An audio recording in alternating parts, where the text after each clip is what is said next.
Puji nama Tuhan, Bapak Ibu Sedang Jemaat yang terkasih. Saatnya kita bertemu kembali di ibadah online minggu pertama ini. Mari kita memulai untuk kita menyembah dan meninggikan Tuhan. Mari persiapkan hatimu masing-masing untuk kita mau menyembah dan memuliakan Allah pada hari ini. Haleluya, haleluya. Ketika jalan ku lalui, berputar di padang gurun, Engkaulah yang memelihara hidupku sempurna. Ketika jalan yang ku tempuh berujung di sungai dalam, Engkaulah yang mengeringkannya untuk ku seberangi. Selalu ada jalan saat seakan tiada jalan, sebab Tuhan ada di depanku, membuka jalan bagiku. Selalu ada jalan di mana ada kemauan. Biarlah ku hidup selalu di jalan yang kau tunjukkan kepadaku.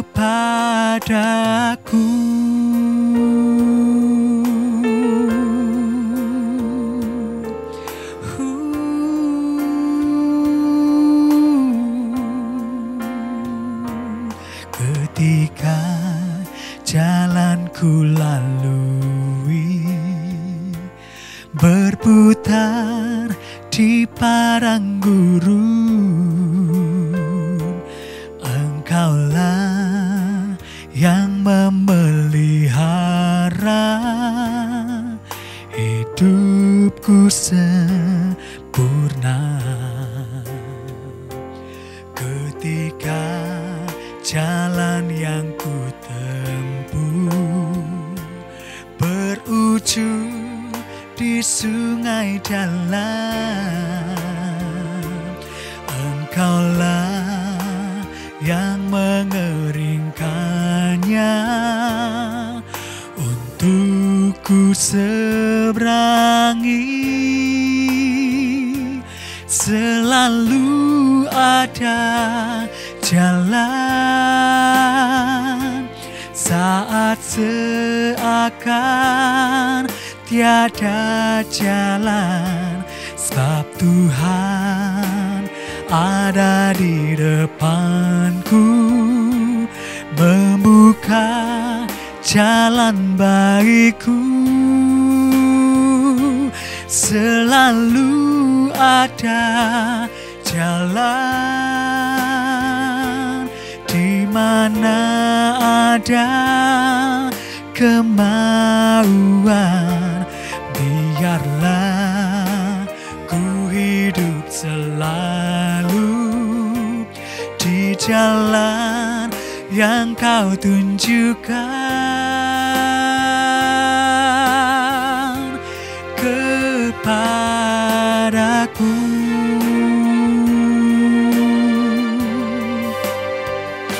Selalu ada jalan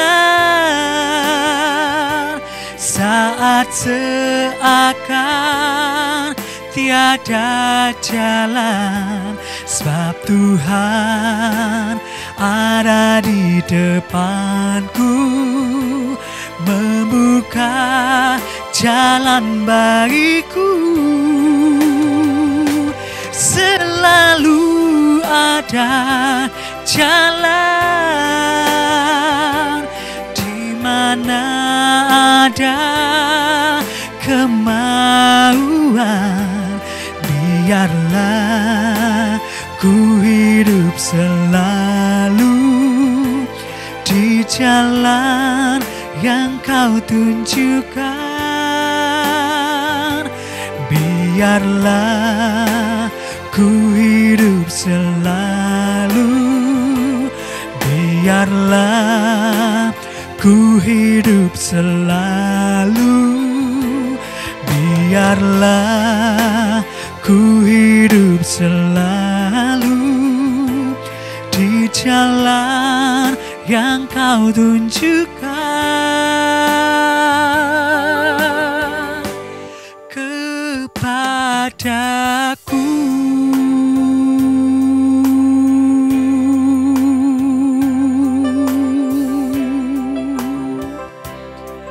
Haleluya, haleluya Yesus.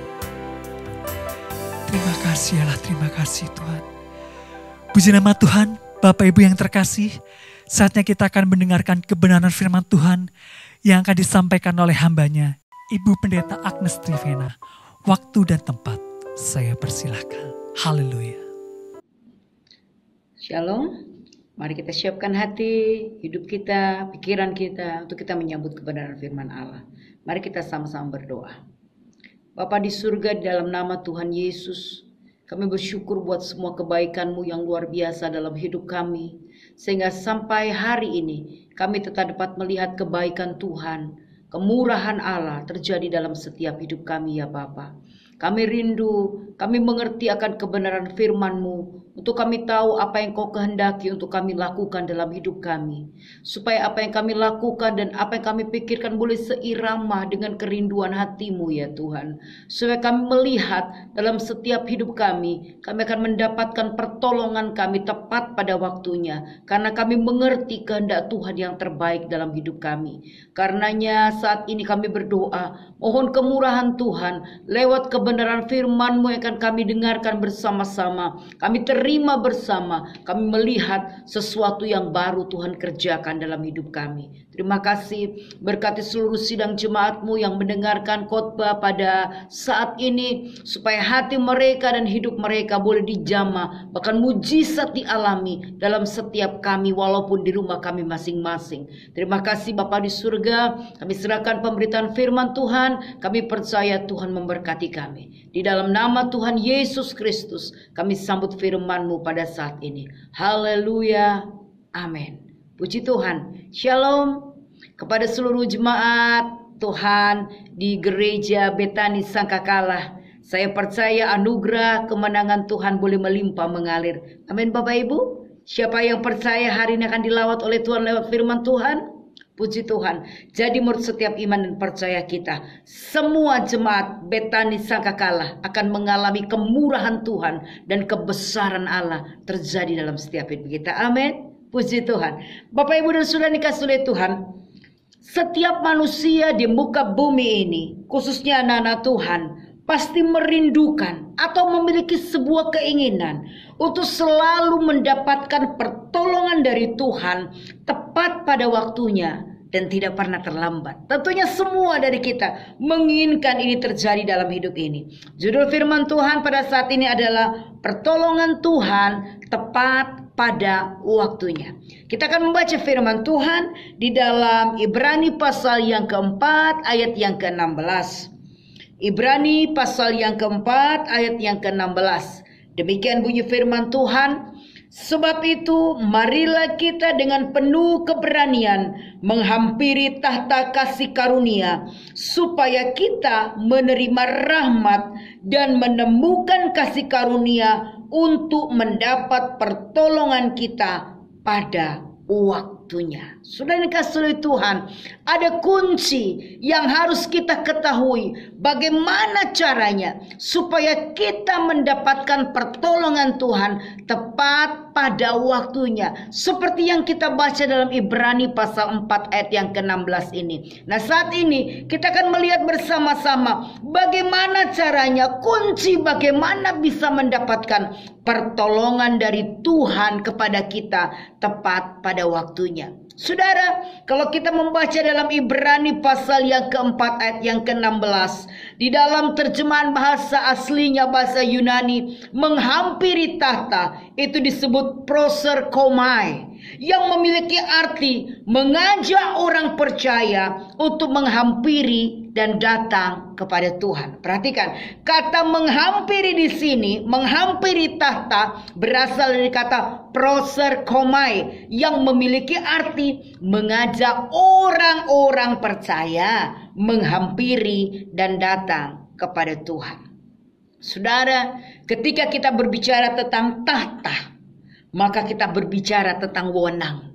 Kita berbicara tentang kuasa, di mana setiap orang yang datang menghadap tahta itu, menghampiri tahta itu, dituntut untuk memiliki kekaguman dan penghormatan yang luar biasa. Jadi kunci yang pertama yang kita lihat dari ayat ini, bagaimana kita memperoleh pertolongan Tuhan pada tepat pada waktunya adalah yang pertama, menghampiri tahta. Dan tahta itu menggambarkan sebuah wewenang dan otoritas. Jadi kunci yang pertama adalah tempatkan Tuhan pada otoritas yang tepat dan benar dalam setiap kehidupan kita. Saudara, Ibrani 4 ayat 16 bukan sebuah kebetulan. Ketika kita ingin menghampiri, kita ingin mendapatkan pertolongan tepat pada waktunya, maka langkah yang pertama adalah menghampiri tahta kasih karunia. Menempatkan Tuhan pada sebuah otoritas yang tepat. Perhatikan saudara ya, menghampiri di sini berasal dari kata proserkomai, yang artinya orang yang sudah percaya kepada Yesus Kristus. Dia harus mau menghampiri tahta kasih karunia itu dengan rasa hormat, dengan rasa tunduk bahwa dia adalah Allah di atas segala Allah. Dia raja di atas segala raja yang berkuasa dalam setiap hidup kita. Tuhan adalah pemegang otoritas yang tertinggi dalam hidup ini. Bukan kita bukan bos yang bisa mengatur apa yang kita mau. Kita mengedepankan keinginan kita, kemauan kita, apa yang kita butuhkan, apa yang kita inginkan, apa yang kita mau, itu yang kita kedepankan. Tidak. Kalau kita mau terima kemurahan Tuhan, menerima berkat Allah, pertolongan pada waktunya, mari tempatkan Tuhan Yesus pada otoritas yang terbaik, pada sesuatu yang terbaik. Kehendak Bapa yang terutama. Ketika kita punya pergumulan, beban, apapun yang menjadi keinginan kita, biarlah kehendak Bapa yang terutama dalam setiap hidup ini. Bahkan Tuhan Yesus saja memberikan sebuah teladan buat kita. Untuk apa? Untuk mengedepankan kehendak Tuhan itu di dalam hidupnya. Ketika di Taman Getsemani dia berkata, Bapa, kalau mungkin biarkan cawan ini lalu daripadaku. Tetapi dia berkata, tetapi biar kehendak-Mu yang jadi dan bukan kehendak-Ku yang jadi. Jadi mungkin hari ini kita menghadapi ada banyak tantangan dalam kehidupan kita. Dan kita berkata, Tuhan, kalau mungkin biarkan ini berlalu dari hadapanku. Tapi kita belajar dari Yesus berkata, biar kehendak-Mu yang terjadi dalam hidupku Tuhan. Karena ketika kita menempatkan dia pada otoritas yang tertinggi, kita datang kepada dia dengan takut dan gentar. Karena dia pemilik otoritas yang tertinggi dalam hidup kita. Kita akan melihat bagaimana Allah akan campur tangan terjadi dalam hidup kita. Bapak, Ibu, dan Saudara, saya mau katakan kepada Bapak, Ibu, semua di antara kita tidak ada yang spesial sehingga dia memilih kita. Tetapi ingat, kita menjadi spesial karena kita dipilih oleh Tuhan. Jadi sebelum kita dipilih oleh Allah, sebelum kita menjadi umat yang percaya kepada Tuhan, tidak ada yang spesial dalam hidupmu. Ingat itu. Supaya kita tidak merasa bahwa diri kita itu lebih. Dan kita merasa, oh karena aku hebat, maka Tuhan memilih aku dan memanggil aku. Tidak. Tetapi kita menjadi orang yang spesial ketika Tuhan memilih dan memanggil kita. Tidak ada yang spesial di antara kita sehingga dia memilih kita. Jadi hari ini kita berkata, Tuhan, tanpamu aku tidak berarti apa-apa. Firman Tuhan berkata, di hadapan Tuhan kita hanya setetes, bangsa-bangsanya seperti setetes air di dalam timba. Bahkan dikatakan hanya engkau seperti abu atau pasir di atas neraca. Hidup kita tidak memiliki arti apa-apa tanpa kuasa dan pertolongan Tuhan yang hadir dalam hidup kita. Jadi hari ini ketika kita merindukan bagaimana Tuhan menjawab kita tepat pada waktunya, kita dapatkan pertolongan Allah tepat pada waktunya. Yang pertama dalam Ibrani 4:16 berkata, menghampiri tahta. Mengerti bahwa di tahta itu ada kuasa Tuhan yang dahsyat. Ada hadirat Allah yang luar biasa yang akan memberikan kita kemampuan untuk menghadapi apapun juga di dalam hidup ini. Jadi ketika kita ingin mendapat pertolongan, biarlah Tuhan itu pemegang otoritas tertinggi dalam hidup kita. Bukan kita yang mengatur Tuhan. Bukan kita yang berkata Tuhan harus seperti ini, harus engkau jawab seperti ini, harus seperti ini. Kita tidak bisa mengajari Allah. Karena dia pencipta kita, dia pembentuk kita. Kita hanya tanah liat dan dia adalah penjunan. Dia punya hak tertinggi atas setiap kehidupan kita. Yang bisa kita lakukan hari ini adalah, Tuhan, aku kagum kepadamu. Aku menghormati engkau.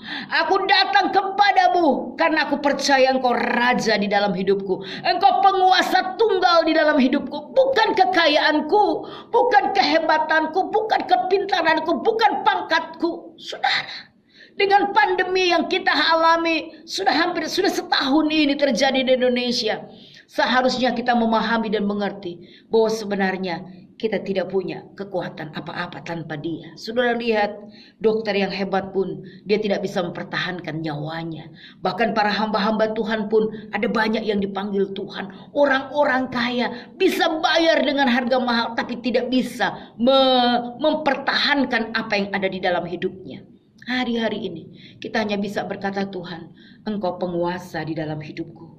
Dan aku percaya ketika aku menghampiri engkau, ketika aku datang kepadamu, sujud di bawah kakimu, aku percaya Tuhan, kuasa Tuhan, otoritas Allah yang akan membuat satu keajaiban terjadi dalam hidup kita. Jadi tempatkan dia pada otoritas yang tepat untuk kita melihat penyertaan Tuhan itu begitu indah terjadi dalam hidup kita.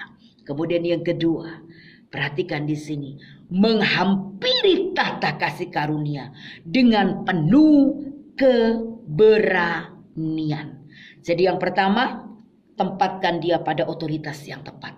Menghampiri tahta, di mana wewenang dan kuasa itu ada pada Yesus. Dan yang kedua, menghampiri dengan penuh keberanian. Artinya, datang kepada Tuhan tanpa rasa takut dalam kehidupan kita. Dalam Efesus pasal 3 ayat yang ke-12, firman Allah berkata, di dalam dia kita beroleh keberanian dan jalan masuk kepada Allah dengan penuh kepercayaan oleh iman kita kepadanya. Saudara perhatikan, ketika Yesus datang ke dunia ini, kemudian ketika Yesus disalibkan di Gunung Golgota, ketika penyaliban terjadi, salah satu tanda ajaib yang terjadi adalah tirai bait Allah itu terbelah menjadi dua. Itu bukan hanya sekadar kebetulan, tapi Tuhan ingin menunjukkan kepada kita lewat kehadiran Yesus, maka tidak ada lagi penyekat antara kita dengan Bapa yang seharusnya kita jauh karena dosa yang kita miliki, tapi menjadi dekat karena Kristus yang menjadi pendamai dalam setiap hidup kita. Tirai bait Allah itu sudah terbelah menjadi dua. Dia menjadi imam dalam hidup kita yang membuat kita bisa menghampiri dia dengan penuh keberanian.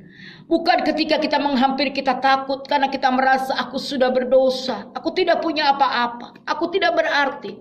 tapi dengan kepercayaan kita, dengan percaya kita kepada Yesus. Firman Tuhan berkata dalam Efesus tadi, di dalam Dia, di dalam Yesus, kita beroleh keberanian dan kita beroleh jalan masuk kepada Allah, menghampiri tata kasih karunia dengan penuh keberanian, menghampiri tata kasih karunia, berjumpa dengan tata kasih karunia, dan mengalami mujizat dan kemenangan ketika kita bertemu dengan tata kasih karunia itu.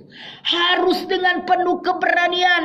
Bahkan kalau kita membaca di dalam ayat sebelumnya dalam Ibrani pasal yang keempat, ayat 14 sampai 15, firman Allah berkata, karena kita sekarang mempunyai imam besar agung yang telah melintasi semua langit, yaitu Yesus anak Allah. Baiklah kita teguh berpegang pada pengakuan iman kita. Sebab imam besar yang kita punya bukanlah imam besar yang tidak dapat turut merasakan kelemahan-kelemahan kita. Sebaliknya, sama dengan kita, ia telah dicobai, hanya tidak berbuat dosa. Saudara yang kasih oleh Tuhan, mari, Yesus adalah imam besar yang sudah membuka jalan, membuat kita berani datang menjumpai Dia. Karena Yesus sudah mati di atas kayu salib, membuat hidup kita benar di hadapan Tuhan. Datang menghampiri Dia dan memperoleh kasih karunia Allah indah pada waktunya dalam setiap hidup kita. Dan untuk menghampiri tata kasih karunia itu, kita juga harus berani untuk membayar harga. Hampiri dengan penuh keberanian. Saudara, tidak gampang menghampiri tata kasih karunia. Memang menghampiri tata kasih karunia itu anugerah, sesuatu yang cuma-cuma. Tapi diperlukan harga untuk kita bisa menggapai tata kasih karunia itu. Harus dengan penuh keberanian. Berani untuk meninggalkan kesenangan dunia. Berani untuk memikul salib. Menghampiri dengan iman yang teguh bahwa kita akan berjumpa dengan Tuhan kita. Saudara, apalagi hari-hari seperti ini. Mungkin saudara pikir sudah terlalu lama kita tidak datang beribadah kepada Tuhan mungkin. Kita tidak lagi ke gereja. Mungkin kita hanya bisa bertemu seorang dengan seorang dalam perkumpulan-perkumpulan kecil. Atau mungkin saudara dengarkan firman-Ku beribadah hanya lewat online seperti hari ini. Tapi saya katakan kepada saudara, engkau harus punya keberanian untuk kau hampiri tata kasih karunia itu. Kita harus punya keberanian untuk kita menyatakan hati dan hidupku hanya kepadamu Tuhan. Sekalipun aku beribadah dengan tantangan yang berat, sekalipun aku hanya beribadah mungkin di rumah saja, tapi kita berkata, saya berani untuk membayar harga. Tidak dilihat oleh orang lain. Hanya kita yang tahu. Hanya kita yang ada di depan, mungkin di depan televisi, di depan laptop, atau di depan HP saudara, handphone saudara. Tapi hari ini mari kita berkata, Tuhan, dalam keadaan apapun, aku tetap punya keberanian hatiku untuk menyangkal diri. Untuk aku tetap datang kepadamu dengan sungguh-sungguh. Saudara jangan salah. Ada banyak orang Kristen, saya katakan bukan anak Tuhan. Dalam kondisi pandemi mereka bersukacita karena mereka tidak perlu datang setiap minggu ke gereja kepada Tuhan. Mungkin mereka pikir, aman. Tidak ada orang yang tahu kalau aku tidak ke gereja. Tapi hari ini, kalau kau mau terima kebenaran, engkau mau terima pertolongan Tuhan pada waktunya, hampiri tata kasih karunia dengan penuh keberanian. Orang lain boleh tidak tahu engkau beribadah atau tidak, tapi engkau membutuhkan kasih karunia. Engkau memerlukan tahta itu di dalam hidupmu. Jadi hari ini kita berkata, Tuhan, kesibukan seperti apapun, keadaan seperti apapun, aku tetap menomorsatukan Engkau. Aku tetap akan datang kepadamu, karena aku tahu ketika aku menghampiri tahta itu, di situ aku mendapatkan pertolongan Tuhan tepat pada waktunya. Apalagi dalam masa-masa sulit seperti sekarang ini, kita memerlukan Tuhan, saudara. Kita perlukan kuasa Tuhan dari tahta itu. Karena mari hampiri dengan penuh keberanian. Jangan pernah katakan, Tuhan, masa-masa pandemi di rumah saja. Mungkin sudah memikirkan masalah ekonomi sulit. Hari ini pikirkan Tuhan lebih dari segalanya. Dan kau dapatkan pertolongan Tuhan tepat pada waktunya. Kemudian yang ketiga, apa kunci? Bagaimana kuncinya? Kita mendapatkan pertolongan Tuhan tepat pada waktunya. Menyadari dan meyakini bahwa tahta itu bukanlah tahta penghakiman yang membuat kita menjadi takut, tetapi itu adalah tahta kasih karunia, dan Tuhan menjadi penyelamat dalam setiap hidup kita. Jadi yang pertama, otoritas Tuhan kita tempatkan yang nomor satu. kemudian menghampiri dengan penuh keberanian. Apapun tantangannya, saya tetap berani karena Yesus sudah membuka jalan di depanku untuk aku bertemu dengan Allah. Kemudian yang ketiga, saudara harus tahu ketika kita berjalan menghampiri tahta kasih karunia dengan keberanian, kita harus punya keyakinan penuh bahwa di tahta itu ada kasih karunia, ada rahmat. Di tahta itu mengalir pertolongan, dari tahta itu mengalir kuasa, dari tahta itu mengalir kemenangan, dari tahta itu mengalir rahmat, kesembuhan, mujizat, dan kekuatan. Bukan tahta penghakiman. Jadi saudara harus percaya firman tadi berkata dalam Ibrani 4, hampiri tahta kasih karunia, rahmat, supaya kita terima pertolongan Tuhan tepat pada waktunya. Jadi saudara harus percaya dan ingat bahwa tahta yang hari ini sedang kita hadapi. Kita berhadapan dengan tahta. Kita datang ke hadirat Tuhan. Tahta melambangkan otoritas. Tahta harus dihampiri dengan penuh keberanian, dengan perjuangan dalam hidup kita. Dan tahta itu bukan tahta penghakiman, tapi tahta itu adalah tahta kasih karunia, tahta rahmat yang menyatakan kekuatan, menyatakan kebenaran limpah dalam setiap hidup kita. Jadi saudara harus percaya, masa-masa sukar aku harus tetap menghampiri Tuhan, walaupun mungkin sangat sederhana, harus secara online, tidak bertemu dengan orang lain, tidak bertatap muka, tapi ingat, engkau bertatap muka dengan Allah-Mu yang ajaib.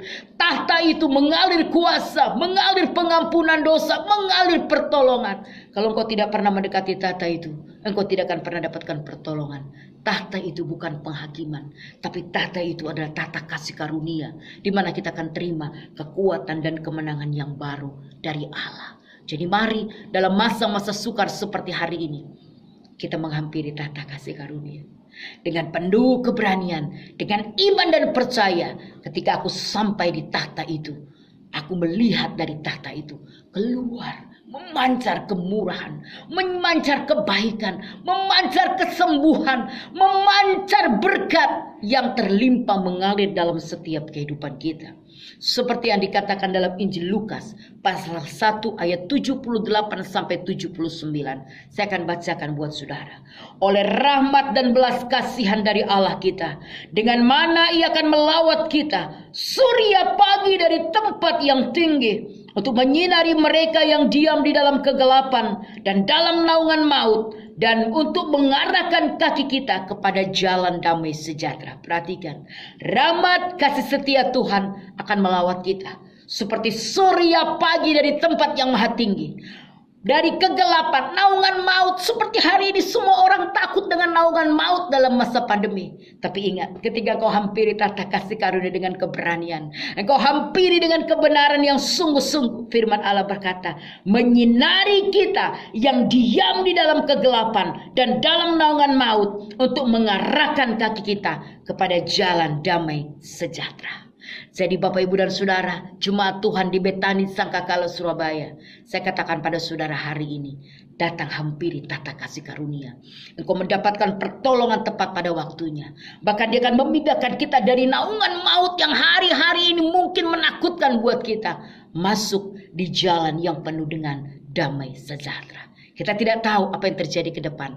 Yang kita tahu ada tahta kasih karunia yang harus kita hampiri. Ada otoritas Allah yang harus kita tegakkan. Ada keberanian yang harus kita kerjakan. Dan ada satu kepercayaan bahwa di tahta itu kita mendapatkan pertolongan tepat pada waktunya. Amin. Tuhan Yesus memberkati. Kita akan berdoa. Bapa di sorga, hamba sudah berhenti berbicara, tapi terus kabarkan firman, kobarkan semangat di dalam setiap hidup kami, untuk kami boleh menghampiri tahta kasih karunia-Mu Tuhan. Kami tahu di tahta itu ada wewenang, ada otoritas yang kami hargai, ada Engkau yang kami hargai menjadi pemilik dan pemegang kedaulatan penuh atas hidup kami. Tapi kami menghampiri dengan penuh keberanian, karena di dalam Yesus ada pertolongan. Dalam Yesus ada jalan keluar. Kami akan menghampiri Engkau, dan kami akan memperoleh tahta kasih karunia. Bukan tahta penghakiman dan penghukuman lagi buat hidup kami, tapi kasih karunia yang melimpah-limpah. Sehingga firman-Mu berkata, Engkau membuat orang yang ada dalam naungan maut berjalan dalam hidup yang penuh dengan damai sejahtera.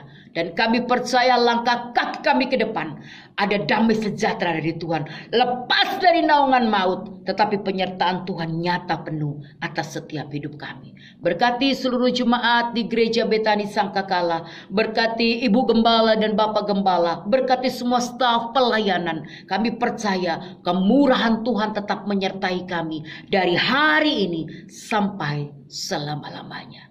Di dalam nama Tuhan Yesus kami bersyukur dan berdoa. Amin. Haleluya Yesus. Sebelum kita memasuki perjamuan kudus pada hari ini, mari kita menyanyikan pujian hidup yang putus asa tak berarti. Karena kami yakin darah Yesus yang suci sudah mengalir di atas Kalvari. Haleluya. Hidup yang putus asa tak berarti. Jalan dengar tanpa harapan, lalu tangan yang berlubang paku menjamah jadi hidup baru, dan kayu yang kasar mengubahku.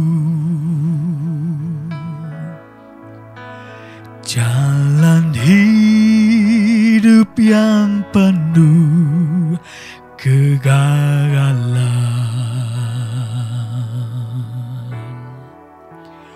ku puji Dia selama-lamanya, sebab salib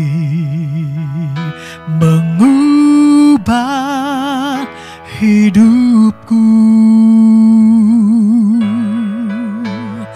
dan ku yakin darah Yesus yang suci sudah mengalir di Kalvari.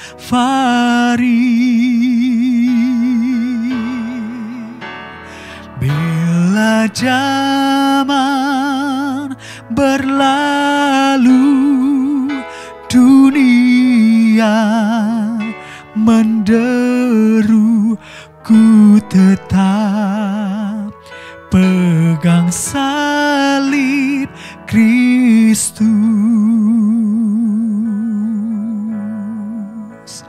Ku tetap pegang salib Kristus.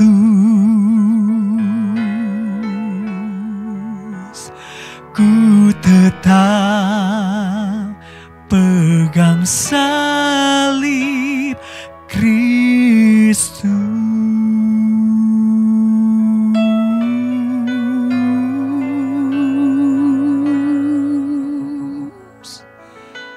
Amin. Haleluya.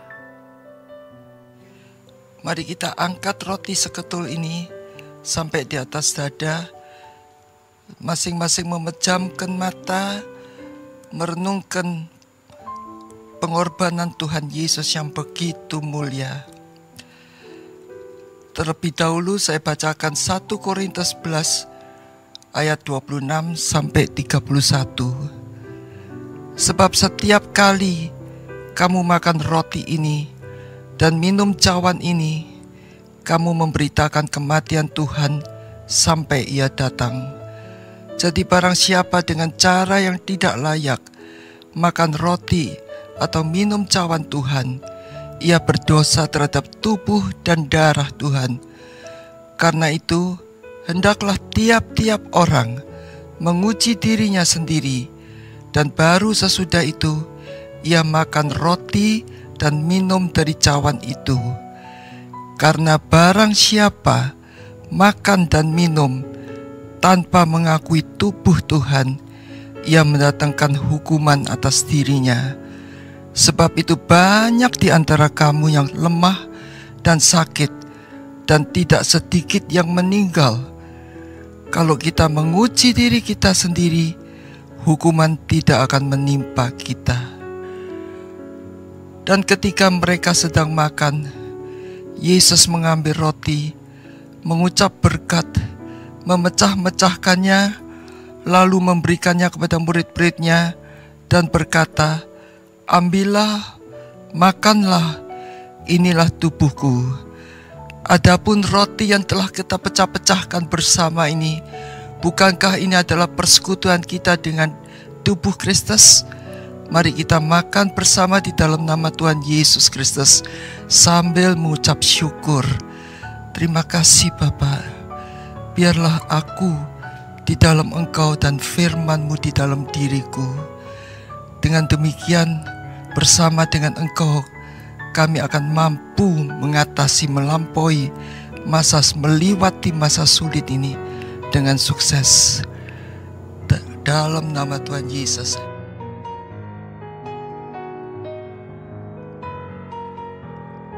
Sesudah kita makan tubuh Tuhan Yesus yang berbentuk roti seketul itu, angkat cawan yang tersedia. Sesudah itu ia mengambil cawan, mengucap syukur, lalu memberikannya kepada mereka dan berkata, "Minumlah kamu semua dari cawan ini, sebab inilah darahku, darah perjanjian yang ditambahkan bagi banyak orang untuk pengampunan dosa." Adapun cawan pengucapan syukur yang atasnya kita mengucapkan syukur ini, bukankah ini adalah persekutuan kita dengan darah Kristus? Mari kita minum bersama di dalam nama Tuhan Yesus sambil mengucap syukur dalam nama Tuhan Yesus Kristus.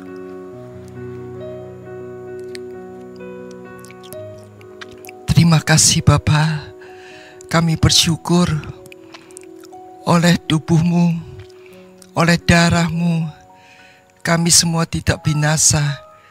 Kami beroleh kehidupan yang kekal. Kami mengucap syukur ya Bapa. Engkau telah melawat kami masing-masing, sehingga kami bisa menikmati perjamuan kudus ini. Kami boleh bersatu dengan tubuh dan darah Kristus. Kami baru boleh mati dan bangkit bersama dengan Kristus menuju kepada kehidupan kekal. Terima kasih Bapa. Terima kasih dalam nama Tuhan Yesus. Sembah Dia sambil mengucapkan syukur. Terima kasih ya Bapa Kuraka Pakashi Karawal. Dalam nama Tuhan Yesus kami mengucap syukur. Amin. Mari kita buka kedua tangan kita. Bapa, sempurnakanlah ibadah kami. Beri kami kemampuan untuk merenungkan firman-Mu dan melakukan firman-Mu ya Dada. Jemaat yang dikasihi Tuhan, terimalah berkat di dalam nama Bapa, Putra, dan Roh Kudus, dalam nama Tuhan Yesus Kristus, dari sekarang sampai Maranatha. Tuhan Yesus datang untuk kedua kalinya. Yang percaya, katakan amin. Shalom, sampai ketemu minggu depan. Tuhan Yesus memberkati.